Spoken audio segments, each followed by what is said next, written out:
هذا القرآن يوحدنا لطريق الخير يوجهنا الله تعالى أنزله ورسول الله معلمنا. الحمد لله رب العالمين والصلاة والسلام على رسوله محمد وعلى آله وأصحابه أجمعين أما بعد فأعوذ بالله السميع العليم من الشيطان الرجيم بسم الله الرحمن الرحيم. ربکم، رب تمہارا، الذی وہ ہے جو یزجی چلاتا ہے، لکم تمہارے لیے، الفلکا کشتیوں کو، فی البحری سمندر میں، لتبتغوا تاکہ تم تلاش کرو، من فضلہ اس کے فضل سے، انہ بے شک وہ اللہ، کانا ہے، بکم تم پر، رحیما خوب رحم کرنے والا۔ یہاں اللہ تعالیٰ نے ایک بہت بڑا احسان اپنے بندوں کو بتایا کہ میں نے تمہارے لیے کشتی کو بھی مسخر کیا ہے کہ وہ سمندر کے سینے پر چلتی جاتی ہے، جس سے تمہارا بزنس چمکتا ہے، تم سامان لے جاتے ہو ایک دوسرے علاقے میں، وہاں بیچتے ہو، پھر وہاں سے خرید کے اپنے علاقے میں لاتے ہو اور اپنے علاقے میں بیچتے ہو۔ یہ ربی ہے۔ یزجی کا مطلب کیا؟ یجری، یسیر، کہ اللہ چلاتا ہے، دھیرے دھیرے چلاتا ہے سمندر میں کشتی کو۔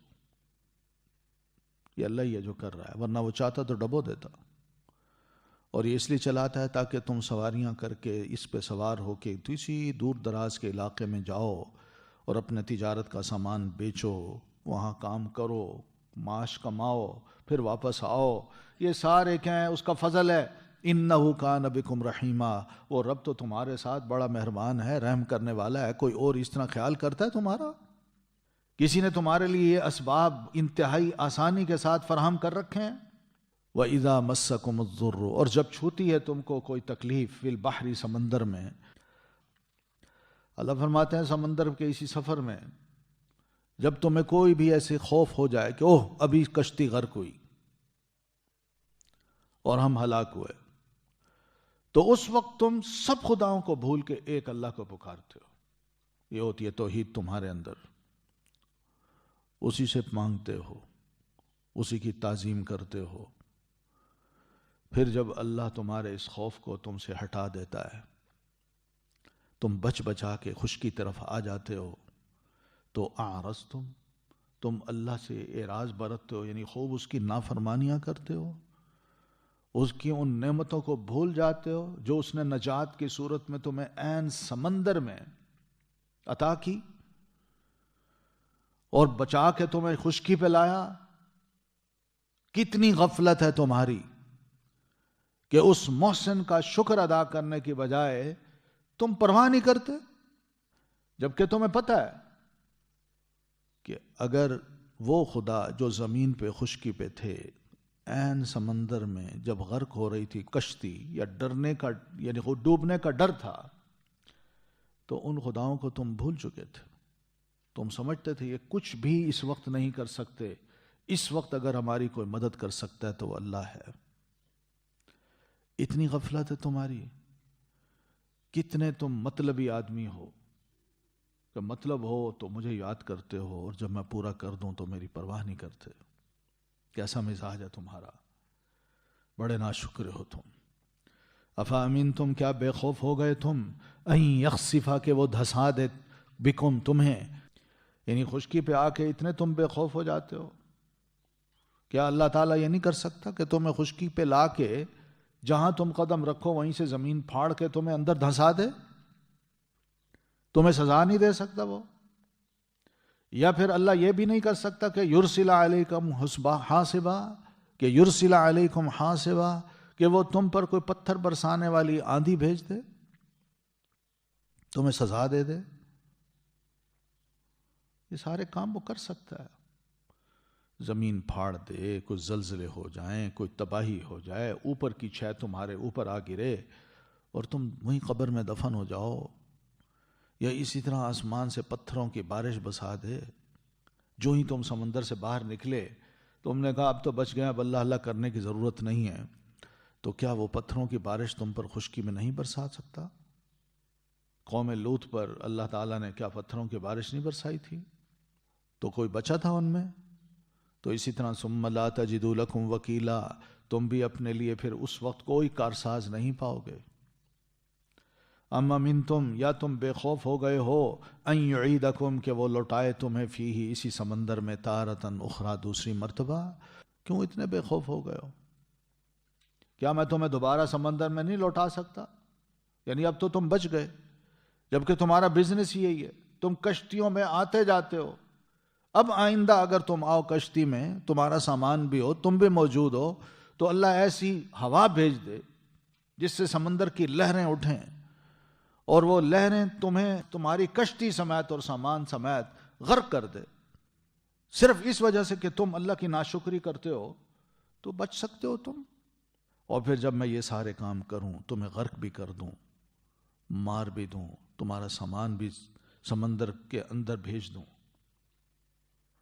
وہ بھی پانی کی زد میں آ جائے،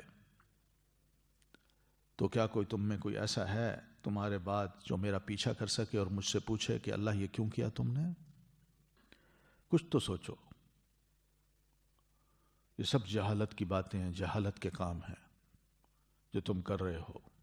اللہ سے بے خوف نہیں ہو سکتے تم۔ وَلَقَدْ كَرَّمْنَا، اور یقیناً ہم نے عزت دی بنی آدم کو۔ اللہ فرماتے ہیں میں نے تو حضرت انسان کو بڑی فضیلت دی ہے، بڑی تکریم کی ہے، اس کی عزت بخشی ہے اس کو۔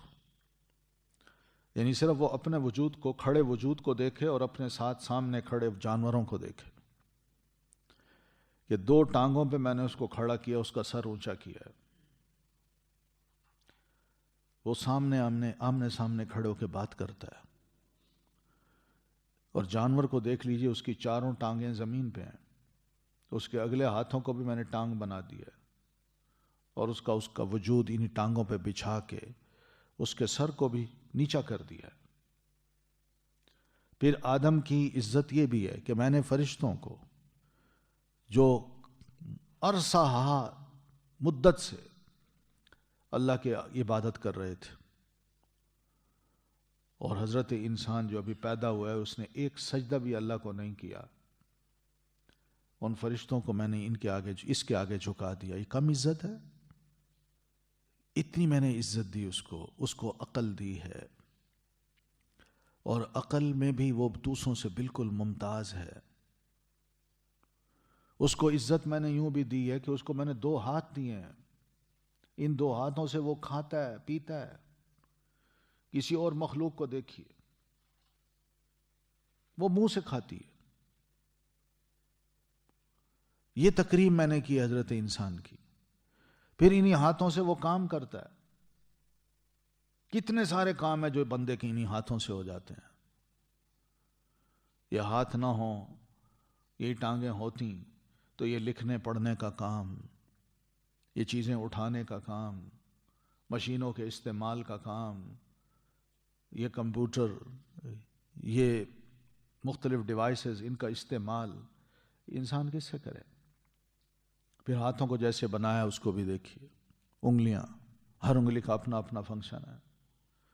یہ تکریم ہے۔ اللہ فرماتے ہیں اپنے آپ کو کبھی دوسرے مخلوق کے سامنے کھڑا کر کے دیکھا کیجئے کہ کیا اللہ نے واقعی ہماری عزت نہیں کی،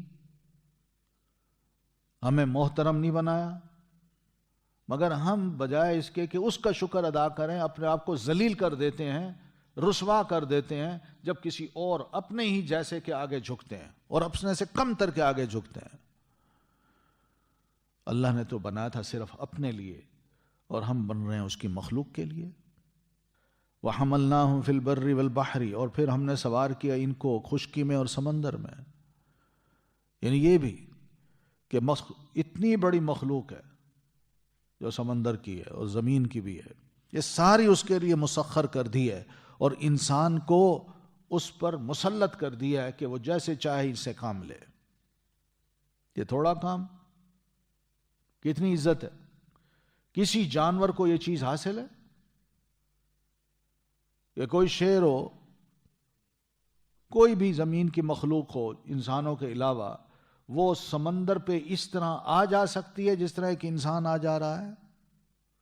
یا خشکی کے راستوں میں وہ اس طرح سفر کر سکتی ہے جس طرح انسان کر رہا ہے؟ وَرَزَقْنَاهُم مِّنَ الطَّيِّبَاتِ، اور ہم نے رزق دیا ان کو طیب چیزوں سے۔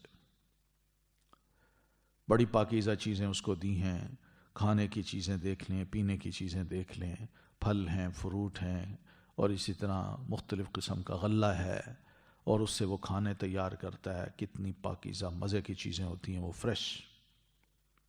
یہ تو انسانوں کا رزق ہے. جانوروں کا بھی دیکھ لیا کیجیے وہ کیا کھاتے ہیں. یعنی ہم گودا کھا لیتے ہیں اور چھل کے جانوروں کو کھلاتے ہیں. یہی ہوتا ہے نا. کبھی ایسا ہوا ہے کہ ہم انار کے دانے تو جانور کو کھلا دیں اور چھل کے خود بیٹھ کے کھائیں؟ ایسا نہیں ہوتا. یہ وہ تکریم ہے جو اللہ تعالیٰ نے ہمارے ساتھ کی ہے. ہمیں بولی دی ہے، ہم بولتے ہیں، اظہار کر سکتے ہیں، جانور نہیں کر سکتے. ہم تمیز کر سکتے ہیں، سن کے بات کو صحیح غلط، غصہ، پیار، محبت، یہ سارے سماعت سے ہمیں پتہ چلتا ہے، آنکھوں سے پتہ چلتا ہے. جانور یہ نہیں کر سکتا. پھر اسی طرح بندے کو کھڑا کیا، اس کا قد و قامت بنایا، خوبصورت بھی بنایا، اس کو بولنے کی ہمت دی، لکھنے کی دی، سمجھ دی، تمیز دی. یہ سب چیزیں. پھر انسانوں کی سب سے بڑی تکریم یہ بھی ہے کہ انسانوں میں محمد الرسول اللہ صلی اللہ علیہ وسلم کو پیدا کیا. یہ بہت بڑی تکریم ہے.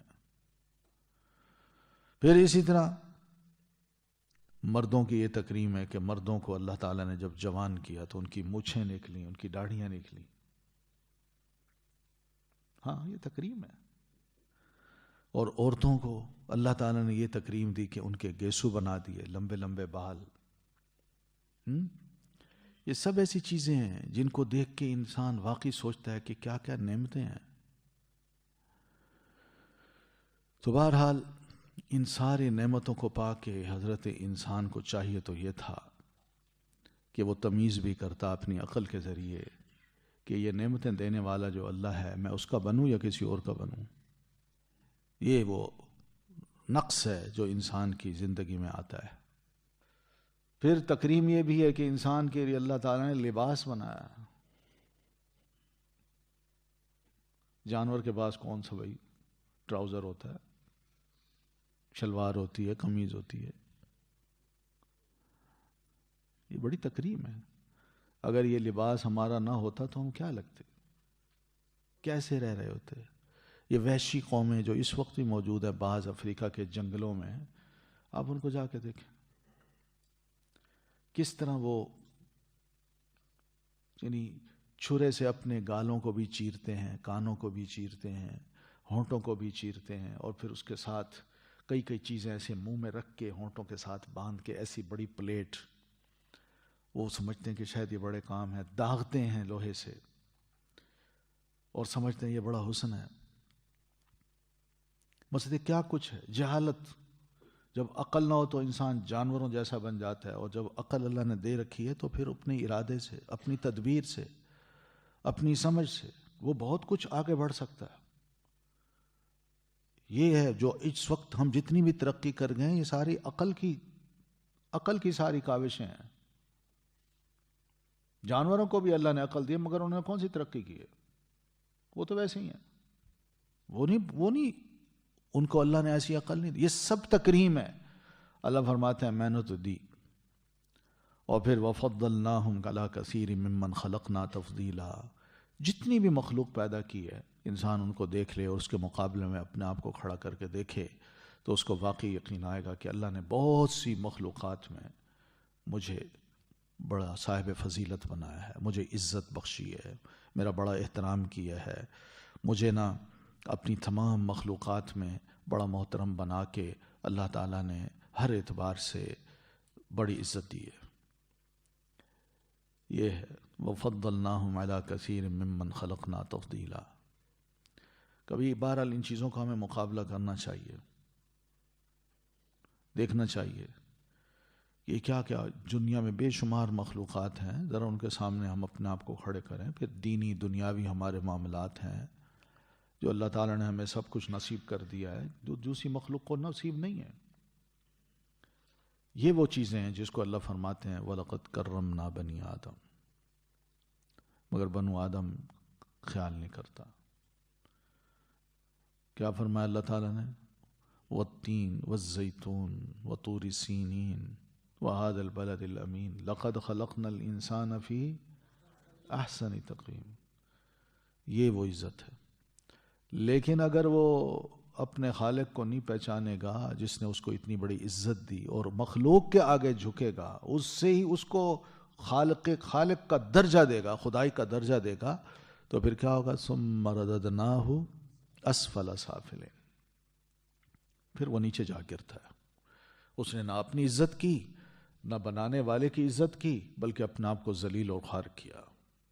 یوم ندعو کل اناس بامامہم فمن اوتی کتابہ بیمینہ فاولئک یقرؤون کتابہم ولا یظلمون فتیلا. یوم سے مراد کیا ہے؟ قیامت کا دن. دنیا کا دن نہیں ہے، یہ قیامت کے دن کی طرف اشارہ ہے.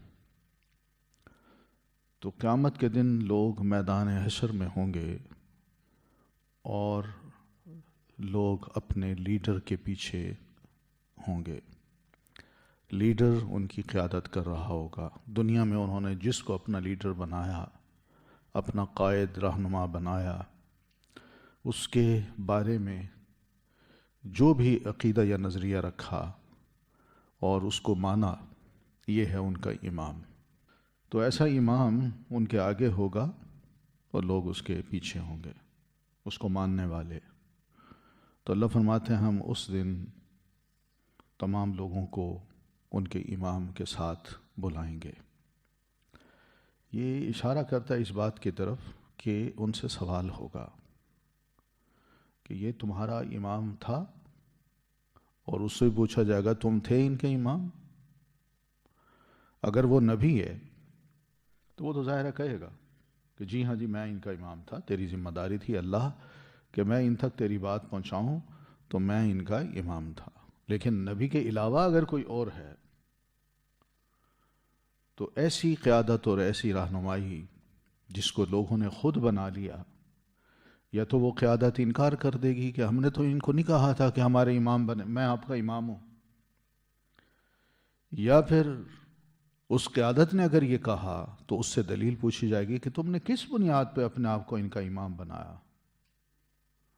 کیونکہ امام بنانے کا مطلب یہی ہوتا ہے کہ ان لوگ ایمان لاتے ہیں اس کی باتوں پر، لوگ وہ جو کہتا ہے ویسے ہی عمل وہ شروع کر دیتے ہیں، اور اس کی ہر بات کو آنکھیں بند کر کے قبول کرتے ہیں. تو ایسا ایمان اللہ تعالیٰ کو صرف نبیوں کے بارے میں قبول ہے، کسی اور کے بارے میں قبول نہیں ہے. تو ایسے امام کو لوگوں کے سامنے کھڑا کر کے پوچھا جائے گا ہاں بھائی، تو سوال جواب جو ہونا ہے تو اس کا اگر اس نے مناسب جواب دیا اور واقعی وہ امام تھا تو امام تو بچ جائے گا، لیکن امت کے نافرمان لوگ وہ نہیں بچیں گے. اور اگر جواب نامناسب ہے تو امام سمیت ان سب کو اللہ جھونک دے گا. فمن اوتی کتابہ بیمینہ، تو اس وقت جو دیا گیا اپنی کتاب اپنے دائیں ہاتھ میں، فاولئک یقرؤون کتابہم، تو یہ لوگ پڑھیں گے اپنی کتاب کو، اپنی کتاب کو پڑھیں گے، اور اس میں ان کو پڑھ کے خوشی ہوگی کہ واقعی ہم نے جو کچھ دنیا میں کیا، نیک عمل کیے، اللہ تعالیٰ نے ان کے بدلے میں نہ صرف ان نیک اعمال کو قبول کیا بلکہ ان کے بدلے میں ہمیں بہت کچھ دے رہا ہے. وہ خود پڑھنا بھی پسند کرے گا اور اس کے ساتھ ساتھ خوش بھی ہوگا. یقرؤون کتابہم، کیونکہ کامیابی کا ایک وہ پروانہ ہے نا جو اس کے ہاتھ میں دیا جا رہا ہے اور دائیں ہاتھ میں دیا جا رہا ہے. ٹھیک ہے نا؟ یہ جیسے قرآن مجید میں ایک اور موقع پہ اللہ فرماتے ہیں فَأَمَّا مَنْ أُوتِيَ كِتَابَهُ بِيَمِينِهِ فَيَقُولُ هَاؤُمُ اقْرَءُوا کِتَابِیَهْ، تو جس کو دائیں ہاتھ میں اس کا نامہ اعمال دیا جائے گا وہ خوشی سے کہے گا لوگو آؤ میرا نامہ اعمال پڑھو. وجہ کیا تھی؟ انی ظننت انی ملاق حسابیہ، میرا یقین تھا کہ میں ایک نہ ایک دن اپنے رب کو اپنے اعمال کا حساب کتاب دینے والا ہوں. تو یہ اس کی خوشی ہوگی. وَلَا يُظْلَمُونَ فَتِيلًا، اور نہیں وہ ظلم کیے جائیں گے فتیلا۔ فتیل سے مراد کیا ہے؟ یہ جو کھجور کی گٹھلی کے درمیان میں جو لکیر ہوتی ہے، اس لکیر میں جو پتلا سا دھاگا ہوتا ہے اس کو کہتے ہیں فتیل۔ تو اللہ فرماتے ہیں اس پتلے سے دھاگے کے برابر بھی، جس کا کوئی وزن نہیں ہے دنیا میں، اس کی کوئی قیمت نہیں ہے، کھجور کی بھی کوئی یعنی کھجور کی گٹھلی کی بھی کوئی قیمت نہیں ہوتی، بندہ اس کو بھی پھینک دیتا ہے، لیکن اللہ فرماتے ہیں میرے ہاں بندے کا کوئی بھی عمل معمولی صحیح کیوں نہ ہو، نیک عمل، اس میں بھی میں معمولی سی کمی بھی نہیں کروں گا، جیسے ایک دھاگے کی کمی بھی محسوس نہیں کرے گا۔ وَمَنْ كَانَ فِي هَذِهِ أَعْمَىٰ، اور جو رہا اس دنیا میں اعمیٰ اندھا، فَهُوَ تو وہ فی الآخرۃ آخرت میں اعمیٰ اندھا ہوگا، وَأَضَلُّ سَبِيلًا اور سب سے زیادہ بھٹکا ہوا سبیلا راستے سے۔ تو یہاں اللہ تعالیٰ نے کفار کا ذکر نہیں کیا اور نہ یہ بتایا کہ میں ان کے دائیں بائیں ہاتھ میں ان کا نامہ اعمال دوں گا، صرف یہی بات کہہ کے اکتفا کیا ہے کہ اس دنیا میں جو اندھا ہوگا، اندھے سے مراد کیا ہے؟ آگے یعنی جس نے صحیح راستے کی تلاش ہی نہیں کیا، صحیح قیادت ہی نہیں چنی، اور جو گمراہ قائد تھا اس کی ہر بات کو یہ آنکھیں بند کر کے تسلیم کرتا رہا، تو اندھا پن نہیں ہے اور کیا ہے کہ انسان دنیا میں رہے، اللہ تعالیٰ کی جو اتنی بڑی کائنات ہے اس کے اندر اس کے وجود کی بہت سے دلائل ہیں، رسول آئے، نبی آئے، کتابیں اتریں، ان سب کو اس نے تسلیم ہی نہیں کیا، اپنی مرضی کرتا رہا اور بلکہ مخالفت کرتا رہا، تو یہ اندھا پن نہیں ہے اور کیا ہے؟ تو اللہ فرماتے ہیں جو اس دنیا میں اندھا رہا، اس نے صحیح قیادت کا انتخاب نہ کیا، تو وہ آخرت میں بھی اندھا ہوگا، آخرت میں بھی، اس لیے کہ اس کو سمجھ آ جائے گی کہ دنیا میں جو میں اندھا رہا ہوں تو آج میری بصیرت اللہ تعالیٰ نے چھین لی ہے، اور مجھے لگ رہا ہے کہ میں بالکل کچھ اور دیکھ رہا ہوں، اب آنکھیں میری کھل رہی ہیں مگر اس وقت کھلنے کا کوئی فائدہ نہیں، یہی اندھا پن ہے۔ تو اللہ اس کو وہاں نور نہیں دکھائے گا کہ وہ اس نور کو دیکھ کے آرام سے چلتے چلتے جنت میں جا داخل ہو، بلکہ وہاں اندھا پن اس پر ایسا ہوگا کہ گڑھوں میں گرے گا، بھٹکے گا، اندھیروں میں ٹامک ٹوئیاں مارے گا اور بالآخر جہنم میں جا گرے گا۔ وَأَضَلُّ سَبِيلًا اور راستے کے اعتبار سے بھی سب سے زیادہ بھٹکا ہوا ہوگا، یعنی کل قیامت کو اللہ تعالیٰ نے اس کو اندھا اٹھانا ہے، اور اندھا اٹھا کے اس کو کوئی راستہ نہیں بتانا، یہ جدھر بھی جائے گا یہ دھکے کھائے گا، گرے گا، قلابازیاں کھائے گا، اور یہی اس کا حال ہوگا۔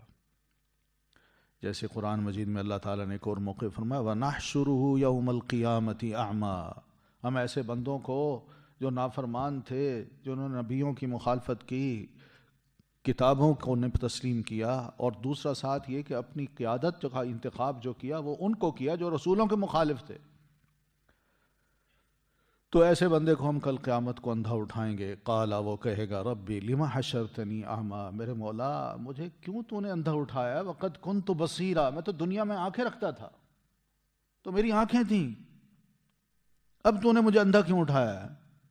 قال کذالک، اللہ نے فرمایا اسی طرح ہی تمہیں اٹھانا تھا ہم نے، اس لیے کہ اتت کا آیاتنا، تیرے پاس ہماری آیات آئیں، نشانیاں آئیں، رسول آئے، کتابیں آئیں، دین آیا، فنسیتہا، تم نے ان کی پرواہ نہ کی، تو اس کو بھولے رہے، اپنی زندگی میں بدمست رہے، ہمیں یاد ہی نہیں کیا، ہم نے کتنی نعمتیں تم پر کی تھیں، یہ سب سے بڑی نعمت ہی تھی کہ رسول بھیجا، کتاب اتاری، تو انہوں نے اس کتاب کو تسلیم کیا نہ رسول کو، اپنی مرضی سے چلتا رہا، میں بھول گیا تمہیں رسول یاد بھی دلاتا، کتاب بھی یاد دلاتی، مگر عین وقت پر تم کہتے نہیں مجھے نہیں پرواہ۔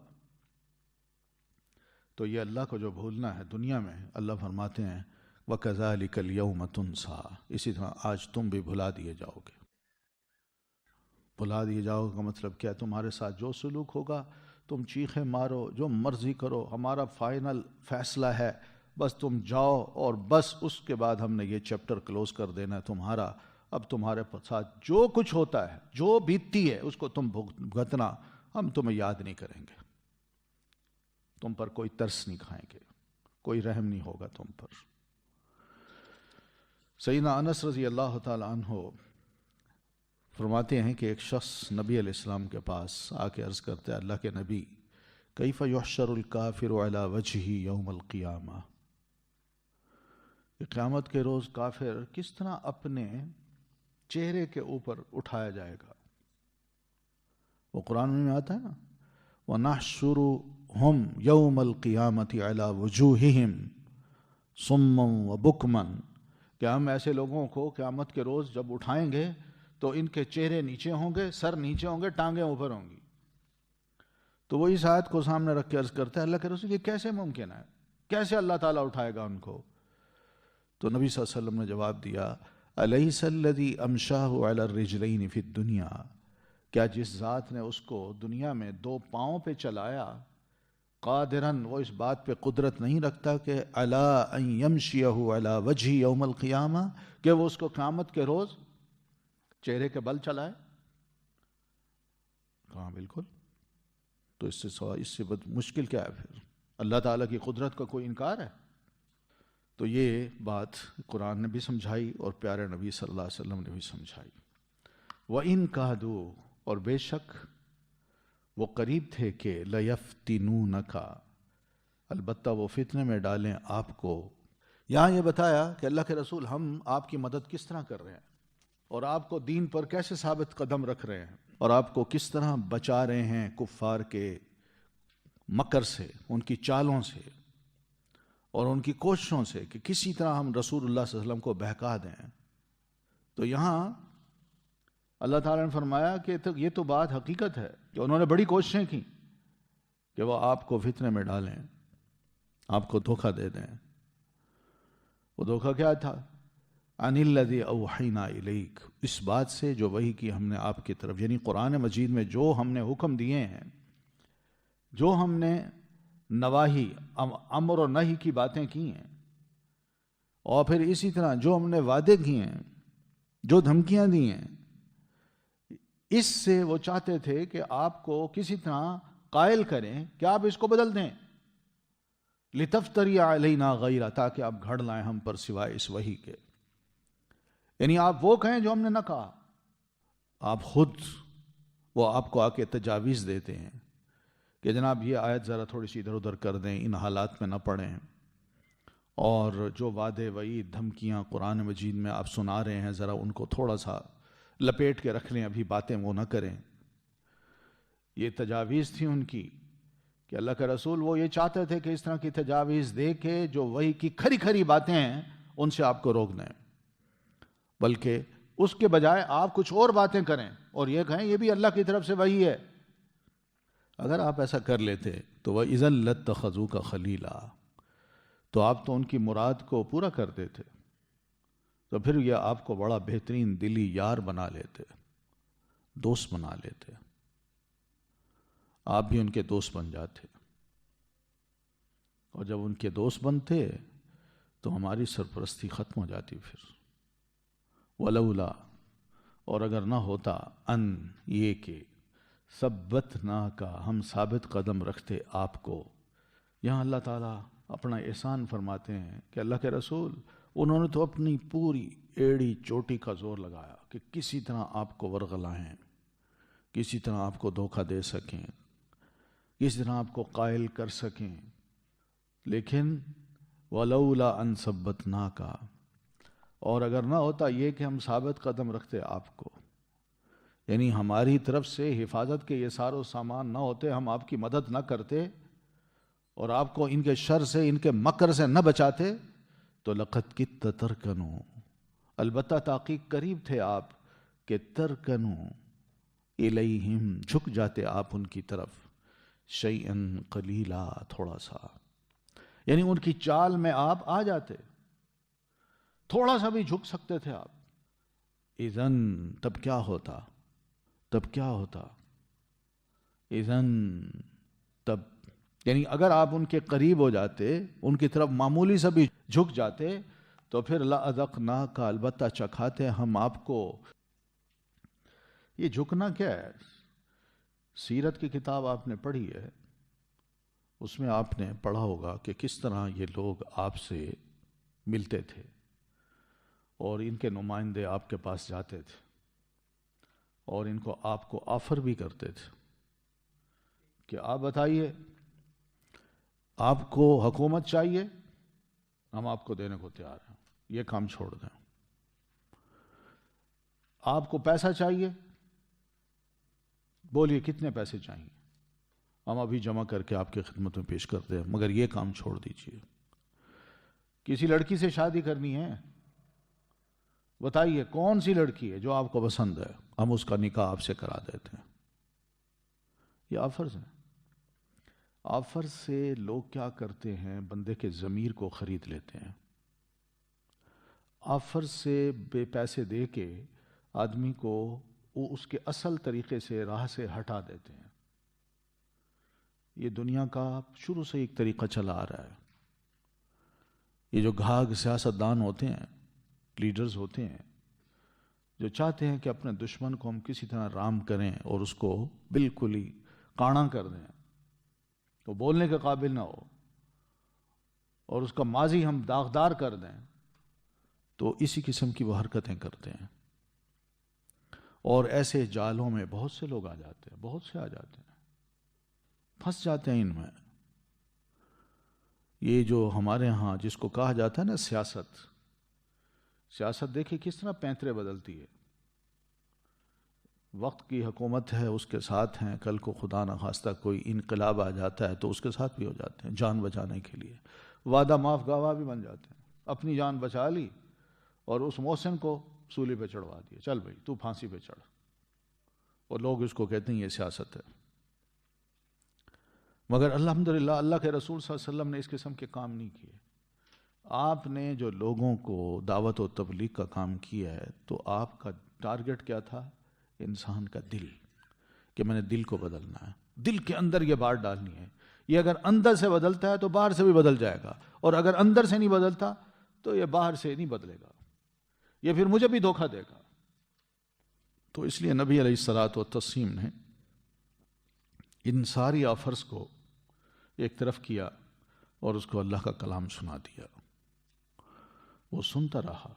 عتبہ، عتیبہ اور شیبہ یہ تینوں گئے تھے نا، تو عتبہ لیڈر تھا، وہی ٹیبل ٹاک کا ماہر تھا، وہی آپ کے سامنے بیٹھتا ہے، آپ سے باتیں کرتا ہے۔ جب تینوں آفرز کر بیٹھے تو نبی علیہ السلام نے فرمایا کوئی اور بات؟ کہنے لگا نہیں۔ آپ نے فرمایا میری سنو۔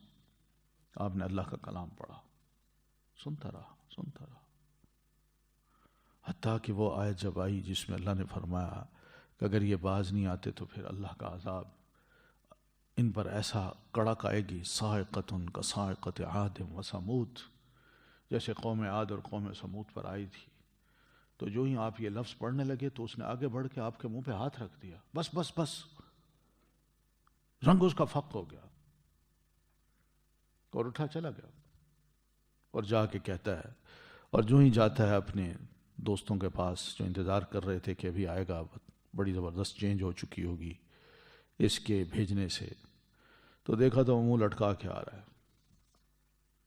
ابو جہل کہتا ہے یہ جیسا چہرہ لے کے گیا تھا ویسا چہرہ واپس نہیں لے گا آ رہا۔ یہ بھی لگتا ہے اثر متاثر ہوا ہے۔ تو اس نے بہرحال جو باتیں کی ان میں ایک بات یہ بھی تھی، اس نے کہا بھائی دیکھیں میری رائے یہ کہ اس کو اس کے حال پہ چھوڑ دو۔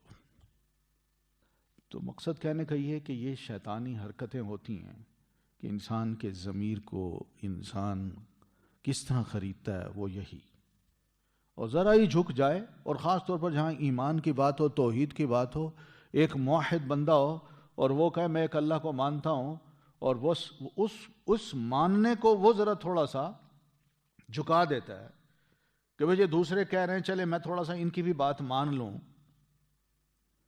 تو اللہ فرماتے ہیں بس، کیونکہ وہ یہ بھی کہا کرتے تھے کہ آپ جناب تھوڑا سا اتنا کریے، اتنے سخت نہ ہوئیے، تھوڑا سا کچھ لو اور کچھ دو کے اصول پہ چلیں، آپ آخر مکہ میں رہنے ہیں، اپنے بھائی چارے قائم کرنا ہے، لڑائیاں نہیں کرنی ایک دوسرے سے، کچھ آپ اپنی بات کر لیں، کچھ ہماری مان لیں.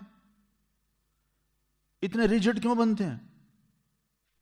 آپ ایسا کریں، یہ خانہ کعبہ میں اس کے ارد گرد جتنے بھی بت لگے ہیں نا، کسی ایک بت پہ ہاتھ رکھ دیں بس. کم از کم لوگوں کو ہم کہہ تو سکیں کہ بھئی نہیں اتنے مخالف نہیں ہیں. یہ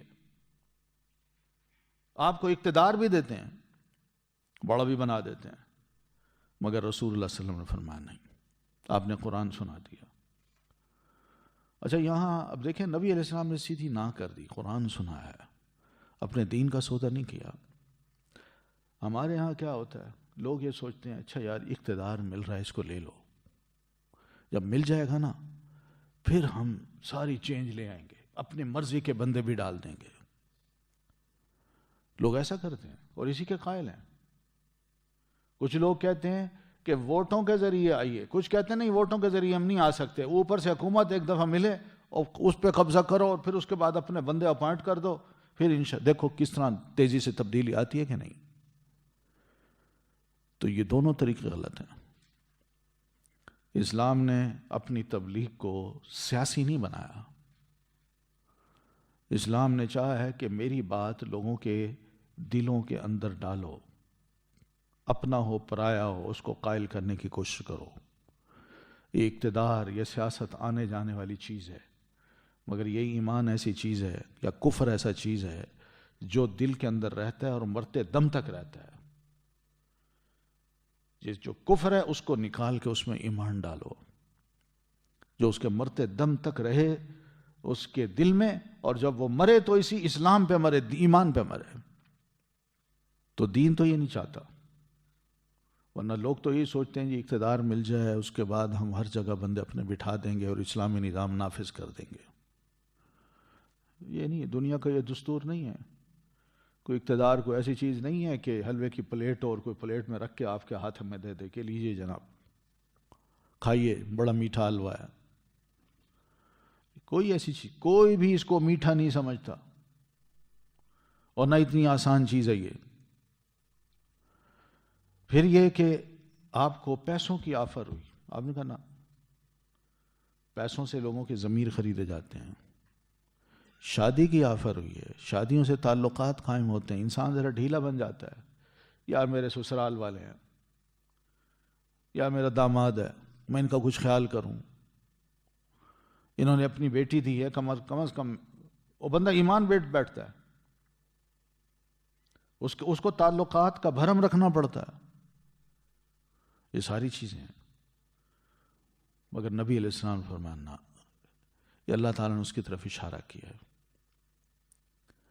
آج دیکھیں ہمارے ایک عجیب و غریب صورت ہے، اللہ ماشاءاللہ اللہ نے چند لوگوں کو بچایا ہوا ہے، ورنہ لوگ تو اس کو پرواہ نہیں کرتے.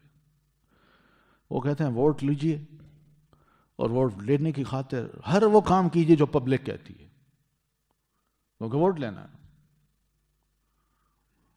آپ نے جی ووٹ لینا ہے، ہاں کسی محلے میں گئے، ووٹ لینا ہے، ہاں یہ جی یہ خانقاہ ہے، ذرا آئیے نا اس پہ چادر چڑھا دینا، اور اس عرس میں آپ شریک ہونا. یہ کیا چیز ہے؟ یہ جھکنا ہے، جھکنا، اپنے ایمان کا سودا کرنا ہے. اور شریعت یہ نہیں چاہتی. نبی علیہ السلام کو کہا جا رہا ہے، اللہ کے رسول اگر آپ معمولی سا بھی ان کی طرف جھک جاتے تو یاد رکھیے ہم آپ کو دنیا میں بھی ڈبل سزا دیتے اور مرتے وقت بھی ڈبل سزا دیتے، اور ہم اپنا ہاتھ شفقت کا، مہربانی کا اٹھا لیتے، اور پھر آپ کو ہمارے عذاب سے بچانے والا بھی کوئی نہ ہوتا. جہاں اللہ تعالیٰ رسول اللہ صلی اللہ علیہ وسلم کو فرما رہا ہے وہاں ہم کون ہیں؟ کتنی سخت بات ہے کہ اگر رسول خدا نخواستہ یہ کام کر لے تو اللہ اس کو سزا دینے پہ تیار ہے، اور ہم جو بھی کریں ہم کہیں اللہ ہمیں معاف کرنے کو تیار ہے. کیونکہ بہت بڑا گناہ ہے کہ انسان اپنے ایمان کا سودا کر لے. ایک اللہ جس کی میں ساری عمر پکار کرتا رہوں، اس کی عبادت کرتا رہوں، اور جب دنیا کا معاملہ آئے تو اپنے ایمان کو بیچ کے دوسروں کی خواہش کے مطابق چلوں، یہ کون سی سیاست ہے؟ یہ کون سی دینداری ہے؟ یہ تو ابن الوقت قسم کے لوگ ہوتے ہیں جو اس قسم کے کام کرتے ہیں.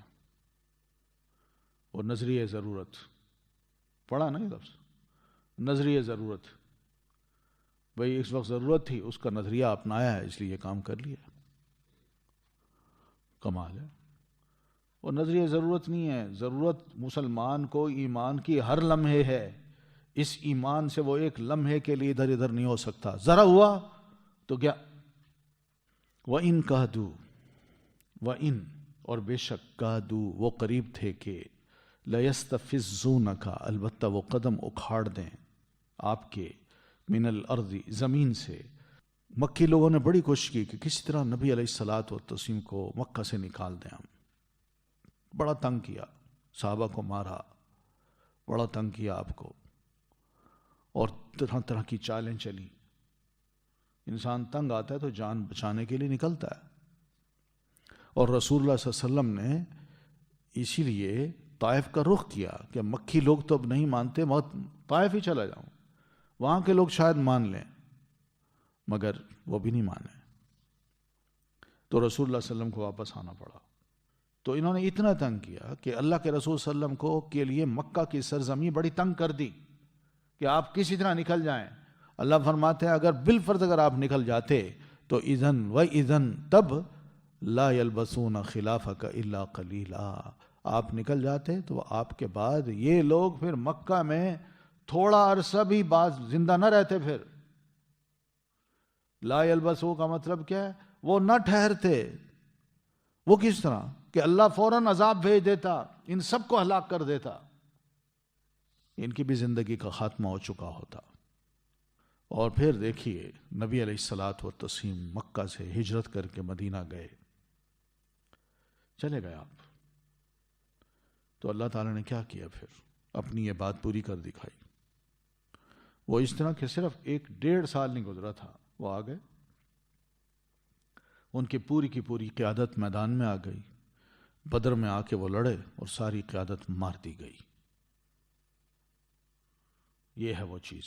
وَإِذَا اللَّهِ يَلْبَسُونَ خِلَافَكَ إِلَّا قَلِيلًا کہ اللہ کے رسول آپ کے بعد یہ بھی تھوڑا عرصہ بھی نہیں رہ سکیں گے. پھر سنتا طریقہ من ان کا جو قد ارسلنا تحقیق بھیجا ہم نے قبل کا آپ سے پہلے من رسلنا اپنے رسولوں سے. اللہ کے رسول یہ تو ماضی کی جو امتیں ہیں ان کے پاس ہم نے جو رسول بھیجے آپ سے پہلے، تو یہ طریقہ جو ہم اس وقت اپناتے یہ ماضی میں بھی اپنا چکے ہیں. ہم ماضی میں بھی ایسے ہی ہوا کہ جب قوموں نے اپنے رسولوں کو جھٹلایا، ان کو اپنے علاقوں سے نکالا، تو پھر وہ ذرہ برابر نہیں رہے، تھوڑا عرصہ نہیں رہے کہ اللہ کی طرف سے ان پر عذاب نازل ہو گیا اور وہ ساری قومیں تہس نہس کر دی گئیں. تو وہ طریقہ ہم یہاں بھی استعمال کر سکتے ہیں اور کریں گے. تو اللہ تعالیٰ نے وہی طریقہ اختیار کیا. سبحانک اللہم و بحمدک اشہد ان لا الہ الا انت استغفرک و اتوب الیک.